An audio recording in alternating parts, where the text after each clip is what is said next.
It's Missing Real with Mike Darrigo.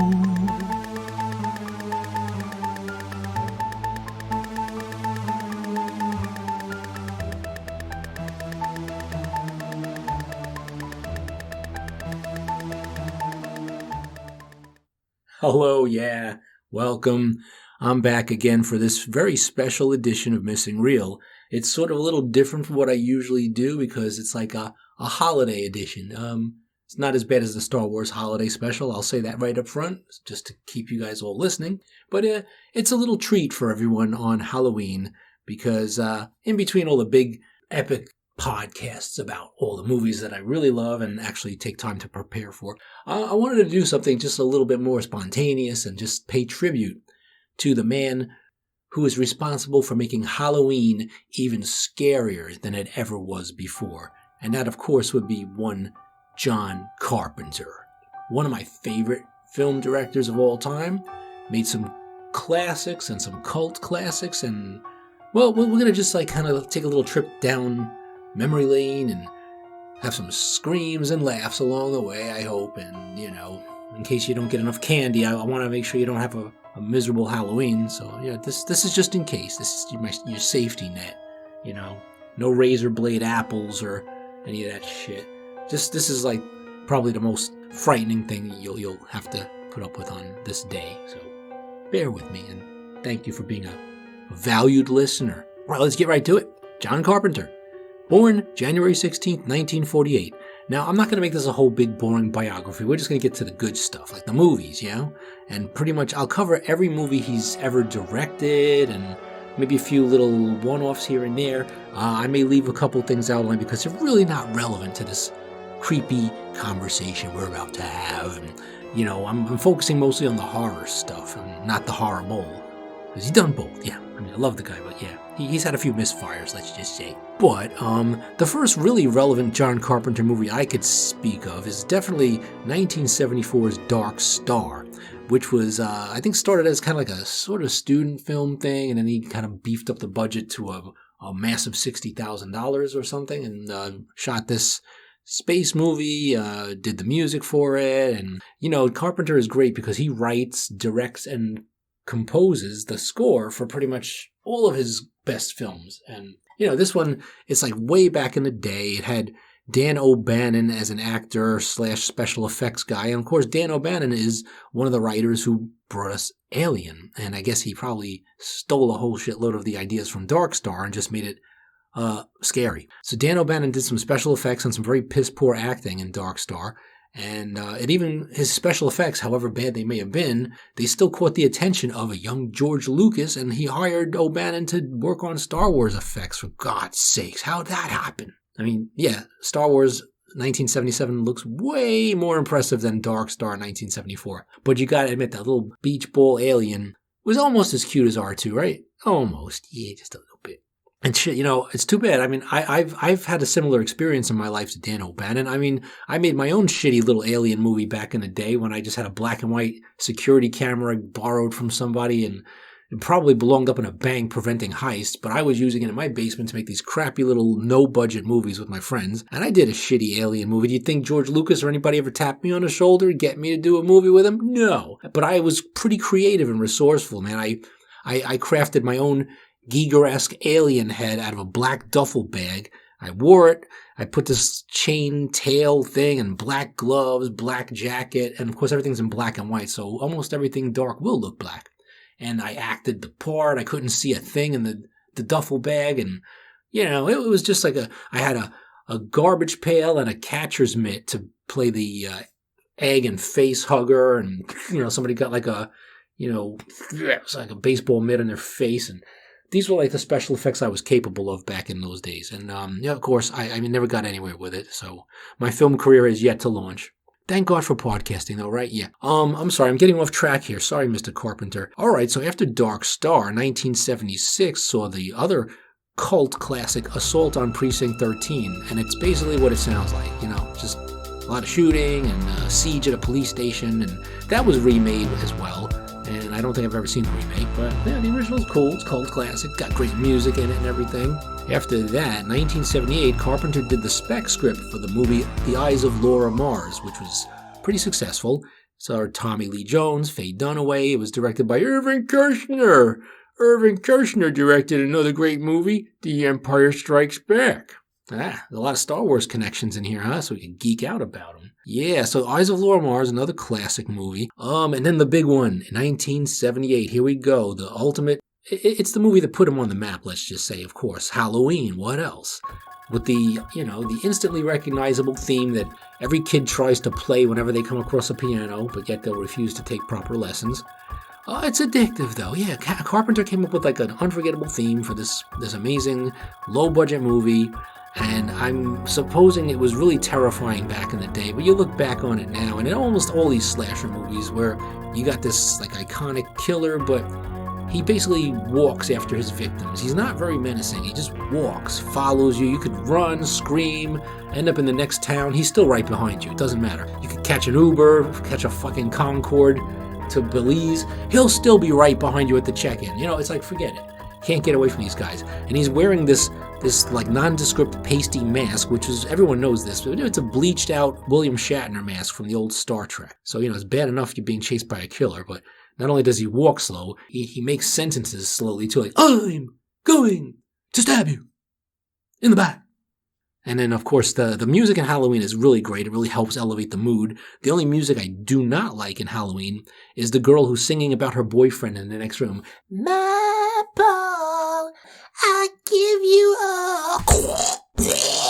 It says she doesn't die quickly enough. So yeah, that movie was great. The first Halloween is classic. There was a lot of sequels and remakes and stuff too. We may mention some of them later, but let's just move on with the Carpenter stuff. The official stuff, the canon. 1979, another landmark year, because this is the first collaboration between John Carpenter and Kurt Russell on the TV movie Elvis, and Kurt plays the king. Does a pretty good job of it, I suppose, and this really doesn't have much to do with Halloween, except, of course, there are a lot of people, I suppose, that dress up as Elvis for Halloween, so yeah, it deserves to stay in our conversation today.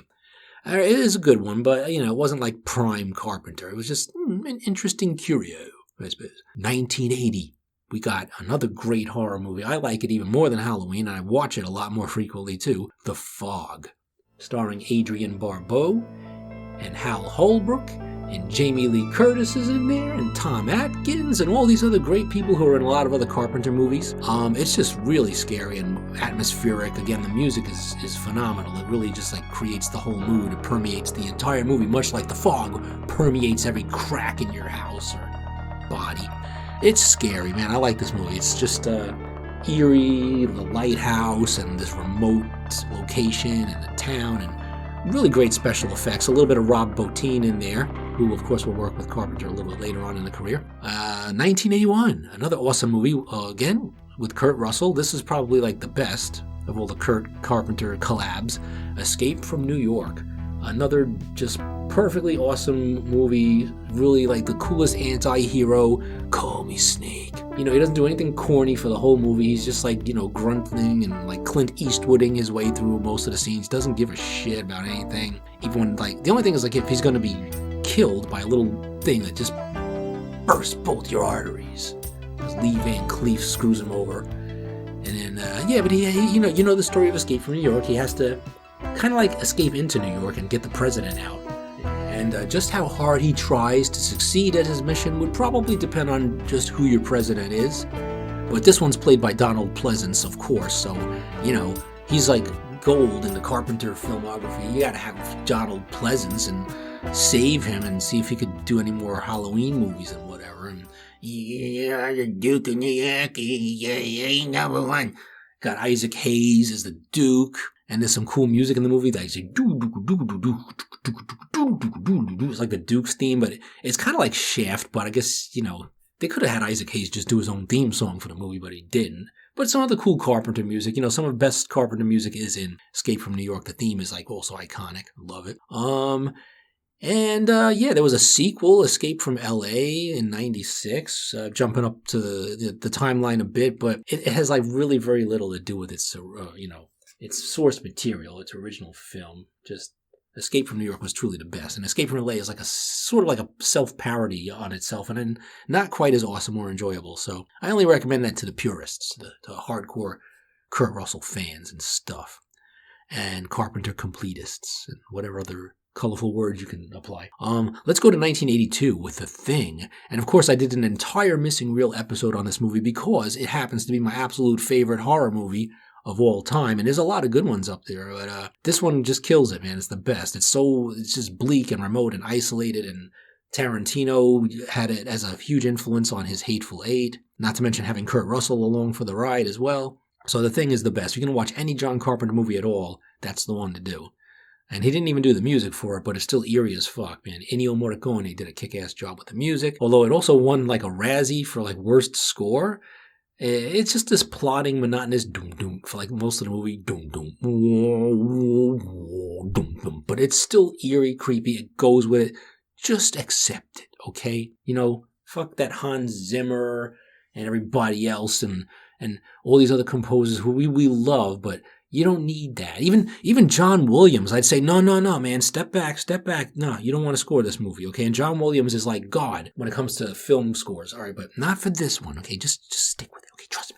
1982 also saw a bit of a little skid mark, a little bit of a shit stain on the Carpenter filmography. Halloween 3, Season of the Witch. Now, this has got absolutely nothing to do with Michael Myers. It does have Halloween masks and stuff in it. It's the one with the Irish Halloween masks and silver shamrock. It's this corny-ass, London Bridge theme song that is really irritating. And the whole premise of the movie is that there's this crazy Irishman, and he makes these silver shamrock masks, and like they're the big thing. They're the craze around town. Every kid's got to have one. They're like the best masks ever. They're better than those little crappy plastic ones with the rubber band that go around the back of your head. I think they're soaked for 6 months in Jameson barrels. I'm not sure what it is about these masks, but you put one on, you're at a party immediately. But the thing is, they kill the kids.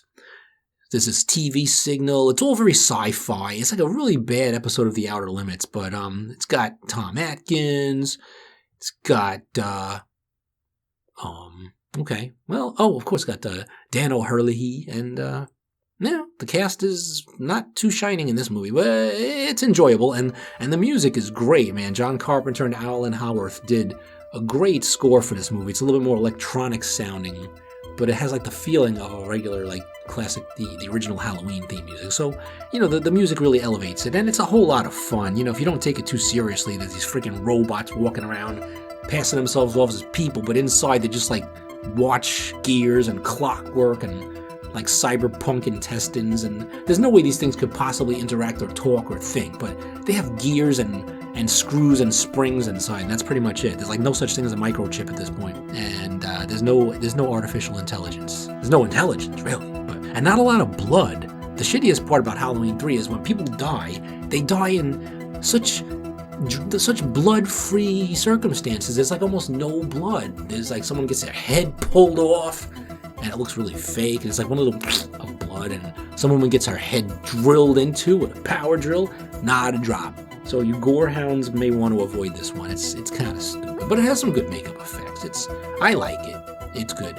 And embarrassingly, it's probably the only Halloween movie I actually watch regularly, because the original one, yeah, shoot me, but the original one, it's like, other than the music and stuff, it's just a little slow, and I've seen it enough times, and there's the My Paul song, so there's a lot of reasons I don't watch the original Halloween that much, and plus, I know how it ends anyway, and, it's great, though. I mean, come on, everything Carpenter does is great for me, but there's different levels of great. Okay, so we have to move on. 1983, Stephen King's novel Christine was adapted by Carpenter. He only basically directed it, and it was something that was just offered to him at the time in between his own personal projects, but he did the music for it, and it's got Harry Dean Stanton in there, who he also had worked with in Escape from New York, the late great Harry Dean, also in Alien. I mean, already we got like 3 amazing movies with Harry D in there. So I love Harry Dean Stanton, and I haven't even seen all of his greatest films yet. I have to catch up on that stuff. There's always time, right? But Christine was pretty cool. It starred Keith Gordon, who really didn't do a whole lot of acting. He then subsequently became a film director, a pretty good one, and But his performance in Christine is just like so over the top and nuanced, and it's great. It's a little cartoony, but it really works. I love it. I mean, I thought he was awesome in that movie. And the only other thing I've really seen him in is playing Rodney Dangerfield's son in Back to School. So he made leaps and bounds in his acting before he suddenly quit. He was even in an episode of Dexter at one point, getting like put out with some sort of, what's that stuff? Formaldehyde. Chloral hydrates, I failed chemistry. Fuck, whatever the hell it was. All right, so moving on, 1984. Carpenter's getting a little soft here. He was now moving into mainstream territory with the adult E.T. sort of film Starman, starring Jeff Bridges and Karen Allen. Starman is a sweet little movie, though. It's very, very well done. It's not like horror, but it's got some cool sci-fi elements to it, and it's very moving, for a grown-up who probably would cry at E.T. also, but it's good. Watch it. It's a good movie if you didn't see it already, but there's nobody getting hacked to bits or no heads crawling around on spider legs, but it's still a good Carpenter movie, so I recommend it. 1986. Big Trouble in Little China, the next Kurt Russell movie, which is really fun, but just not taking anything at all seriously. The plot goes all over the map. It's got James Hong, it's got Kim Cattrall, it's got a lot of lightning and martial arts and a wisecracking Kurt. He's kind of like the wimp younger brother of Snake Plissken, I guess, with bad 80s mullet and everything, but such a terrific movie. It's being re-released again on Blu-ray by Shout Factory very soon, so I'll be buying that edition. It was a great, whole lot of fun movie. Carpenter did the music for that too. Had a lot of cool state-of-the-art at the time special effects, but of course now it's just 80s cheese that we just love to slather on our television. Another cool thing that happened in 1986 involving Carpenter, which wasn't a movie he directed, but it was a screenplay he did, Black Moon Rising, with Tommy Lee Jones and Sarah Connor, Linda Hamilton. This was a cool movie too, really awesome. Tommy Lee Jones was also in another Carpenter-written movie, Eyes of Laura Mars. So yeah, I don't think he's ever been directed by Carpenter, but he's been written by Carpenter. So pretty good for you, Tommy Lee Jones. At least you got some sort of connection there. But that's a cool movie about a car that's not named Kit. It's like this sleek supercar and jumps between buildings and stuff. And for its time, that was a pretty awesome movie. Nowadays, it's like, watching somebody roll around with a little remote control car in the backyard or in the driveway. But it's cool, and I liked it. 1987, more horror coming your way. This was Prince of Darkness. Also starred Donald Pleasance again. He's a priest, and the devil seems to be manifesting himself in this jar of green ooze that spills up onto the ceiling and then gets in everybody's mouth, and they start spitting it into each other's mouths. And it's like, everyone's really skeeved out, and it's got Alice Cooper in there impaling somebody with a bicycle. It's pretty creepy. It's got some cool music, and it's very ominous and stuff. And it's not like prime Carpenter, but it's still in there. It's still in the groove. It's good. 1988, a weirder movie, very sci-fi with a tiny touch of horror. They Live. The most memorable thing about They Live, which is about some secret society of aliens trying to brainwash humans, and they're living amongst us, and you can only see them if you wear these special sunglasses. Well, the most memorable thing about this movie that I love is the star Rowdy Roddy Piper is having an argument with Keith David and trying to convince Keith David that you gotta put these glasses on, man. You're gonna see that everyone's an alien around us. And he's like, no, man, I ain't doing that shit. And they're like arguing, and Roddy's like, put the glasses on. And they proceed to have like a 6-round exhibition of Roddy Piper like body slamming him just to get him to put the freaking glasses on. And he finally, it's hysterical. It's the best scene probably in every Carpenter movie ever made, but it's hilarious. Just, it needed to be edited, but I'm so glad that they did not. It's just great stuff. We have to jump ahead a bit because there was a little bit of a dry spell till 1992. Carpenter did only directing Memoirs of an Invisible Man with Chevy Chase, Daryl Hannah, and his future star from In the Mouth of Madness, Sam Neill.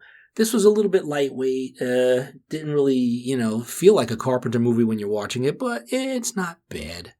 But 1993, there was a very cool movie, like a sort of like mini anthology of 3 stories, hosted by John Carpenter as a, morgue attendant or something, who actually turns out to be a corpse. That was Body Bags. This was a pretty cool set of stories. One of them was actually kind of scary, Gas Station. And then there was Hair with Stacy Keach and Sheena Easton. Very colorful cast here. And David Warner and Debbie Harry. So you have like two rock icon babes in this episode. So I loved that. Just, it didn't matter what the damn thing's about. It was about Stacy Keach losing his hair and goes for these implants that are not really hair, but they are implants. And it's cool. It's weird. It's kind of Twilight Zone-y. And then the last episode was actually directed by Tobe Hooper, starred Mark Hamill and Twiggy. Amazing casting going on in here. So Mark Hamill is a baseball player who loses an eye in an auto accident, and he gets an eye transplant from a killer, and guess what he does? Goes chasing after his wife. Hey, honey. Slashes her to bits with a lightsaber. Well, no, he doesn't really do that, but it's very cool. Mark Hamill is good. He's like, does a little more acting. He's like, I used to see the goddamn ball. Puts on a little southern twang there, because he's just a farm boy from Tatooine, you understand? Okay, but now, getting out of that. Well, now, we're in 1994, I think, and this is probably when we had the last truly good Carpenter horror movie, in my opinion, and that would be In the Mouth of Madness, starring Sam Neill and Jürgen Prochnow as a sort of Stephen King-type author whose novels begin to drive everyone insane, and this has got a really cool bunch of, like, weird scenes in, like, this weird town, and this interesting church that's actually in Toronto that I went and actually noticed and realized, wait a second, that looks familiar, doesn't it? And it's just a great movie with lots of really unusual, bizarre, twisty things going on, some great monster makeup effects, and it was pretty ambitious, kind of Lovecraftian. Didn't really blow the box office away, but I loved it. It was good. It holds up today. It's a pretty damn good movie. So I liked it. In the Mouth of Madness. 1995. Another remake. Not as good as The Thing, sadly, but Village of the Damned. I found this to be a pretty tepid movie. It didn't have much in the way of scares. All the kids with the glowing eyes that use telepathy or mental powers to make people do stupid shit and kill themselves. And nobody could stop the kids, even though, you got Christopher Reeve, you got Mark Hamill again. So you're telling me even Superman and Luke Skywalker teaming up can't stop a bunch of little bratty snot-nosed kids. Ridiculous. You got Kirstie Alley, if you want to throw in another character, Lieutenant Saavik from Star Trek. Maybe she could talk some logic to them. She was good with the young Spock when he was regenerated and growing up. That was that with that movie. But it was still cool. Yeah, interesting. 1996, we had Escape from L.A. I didn't really enjoy it too much, but again, it had Stacy Keach in there and all kinds of nonsense going on, a basketball game. It's like, this is not Snake Plissken's finest hour, but there it is. 1998, we had Vampires, but it was John Carpenter's Vampires, just so you don't confuse them with all the others. This one was pretty good, had a cool soundtrack, like some really cool, like, gritty, dusty kind of guitar, sound like a old Western kind of, had James Woods, like, foaming at the mouth, being all pissed off, and, doing all this James Woods-isms and stuff. He's really, fucking vampires.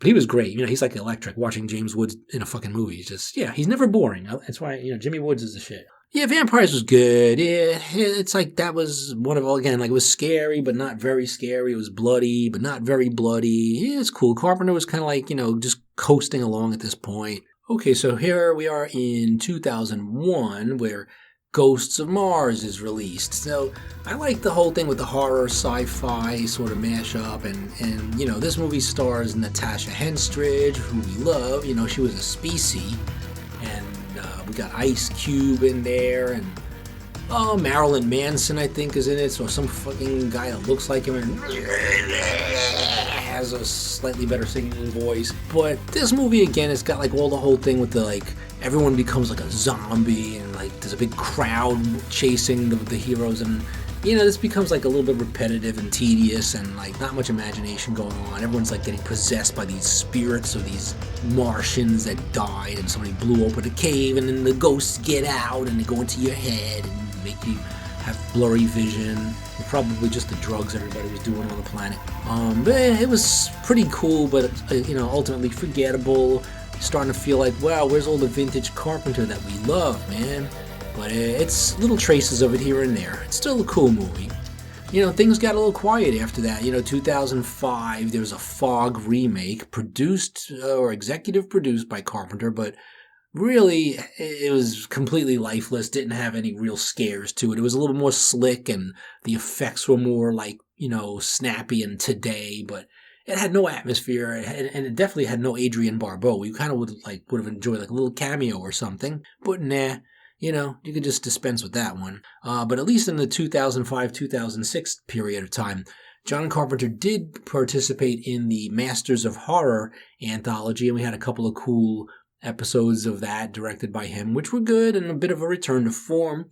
But then the last thing we really got as a John Carpenter film, again, just directed, not written by, was The Ward in 2010. And I actually didn't see it, but nothing really compelled me to see it because I could feel like something about it is not really what we want Carpenter to do. So I will make sure to revisit or see it. It's just like we've come a long way from Dark Star, I think. And I really would hope that he'll just do one huge magnum opus before he really totally retires. At least he has an active music career going on. He's recorded some stuff, plays some gigs. He has his son Cody. And does still does some original music. And he scores video games, and he's kind of into video games. I hear Sonic the Hedgehog being one of them. But to be really terrifying and scary one more time in the theaters and shake it up, he did some music for the latest Halloween film, I think in 2018.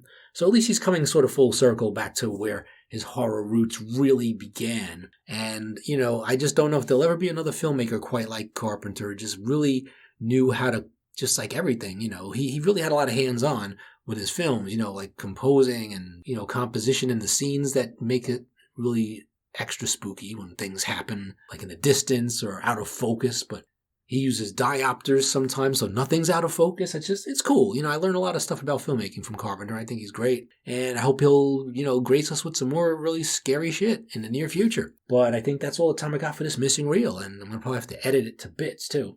But it's a little different this time around, but it's Halloween.